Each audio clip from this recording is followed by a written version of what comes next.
Hey guys, welcome back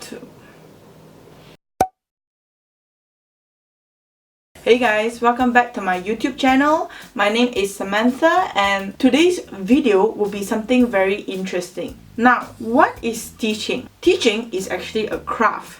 It's a mix of arts and science, which is why great teachers always experiment and make a ton of mistakes. But how do you actually know what's working? Well, one option is actually something called action research. Here, you can identify a problem, gather data, test out a strategy, and determine if it works. The end result is something so dynamic, innovative, and also something that is tied exactly to your classroom learning. Action research takes away the barrier between researchers and participants. In other words, the teacher actively participates in research while also participating in the classroom. There are many action research frameworks, but they generally follow a similar process. The first part is when you plan your research. It starts with an inquiry process where you define specific research questions.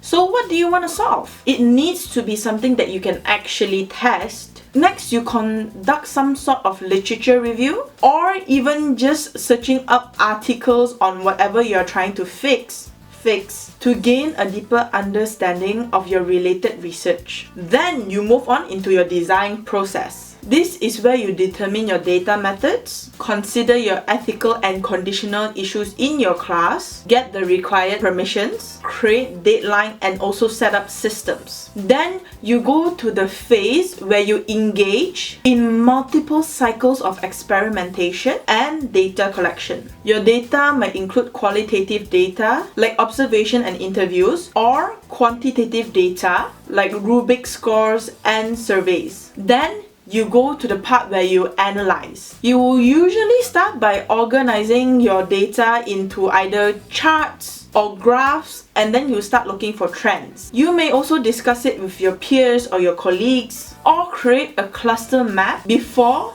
presenting your results. Then it comes to the last part, which is the conclusion, and this is where you finally share your results with the rest of your worlds and the implications of your result. This can ultimately lead to new questions, and then the cycle will continue again from the start as you refine your craft as a better, more creative teacher. So basically, there's action research. Now, we all know that action research is beneficial in a sense that, well, you can get information about your students or the classroom or the way you're teaching. But what are some weaknesses of action research to consider when it comes to implementing that in either your classroom or even if you're a curriculum planner? Now, one thing to consider is a lot of the times, especially if you're doing at a classroom level, the research methods are generally linear. What I mean by this is that in general, because you're doing it on a small scale with only specific students, your criteria that you're looking for may just be towards these students itself. And talking about small sample size, that may actually make it more difficult for you as a teacher to generalize your result and derive implications that can be applied to every single group or every single school. It's very difficult because a lot of the times it's in a small scale and it's customized to the students because the teachers are only trying to identify the problems of this group of students. There are a lot of cases where in one school a particular curriculum might work or the particular plan might work, but then when it comes to another school it completely fails because at the end of the day it's too customized for that particular school itself. And also this caused a problem in terms of measurement and validity. The question that will be asked when it comes to sharing the results of this action research would be, how valid is the result to all the students? So that ends up with having a problem because we can't necessarily say it is valid for all students. So in conclusion, when it comes to the weaknesses, it generally has to do with the small sample size, too much customization for these small sample sizes, and an inability to generalize and validate the result that is received from action research. Okay guys, basically that's for action research. Now I'm going to show you some links which I think will be very interesting. Guys, before I continue on with the link, I realized I didn't explain explicitly what does action research have to do with the curriculum.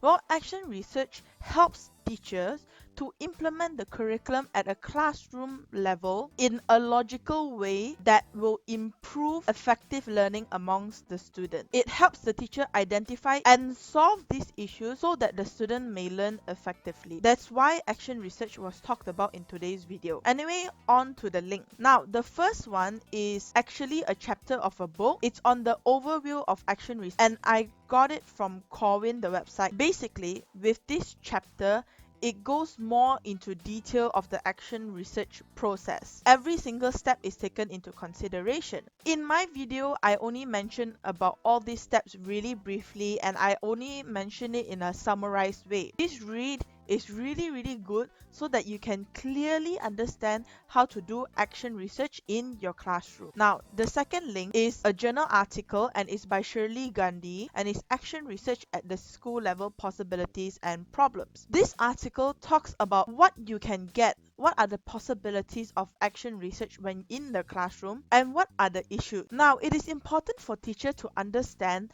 the problems that may come with action research due to the fact that if they are well aware of the problems, A, they are expecting it, and B, they are able to prepare a plan so that they may solve these issues and make planning and teaching easier in class. Now, the last journal article is by Jane Zanny, and it's Guide to Ethical Issues and Action Research. Now, action research, even though it is done at a classroom level, it is still considered a research methodology or a research approach. Therefore, ethical issues must be considered when it is done in the classroom. Now, this paper talks about the ethical issues that a teacher may face when doing action research in the class. It is important for teachers to really read through this type of articles, or this article in specific, because it will help the teacher avoid pitfalls that may ethically violate they themselves, the institutions or the students' right. And that's basically all the links for today. Okay guys, that's basically it for my video. Thank you so much for watching. Please subscribe and have a wonderful day. Bye!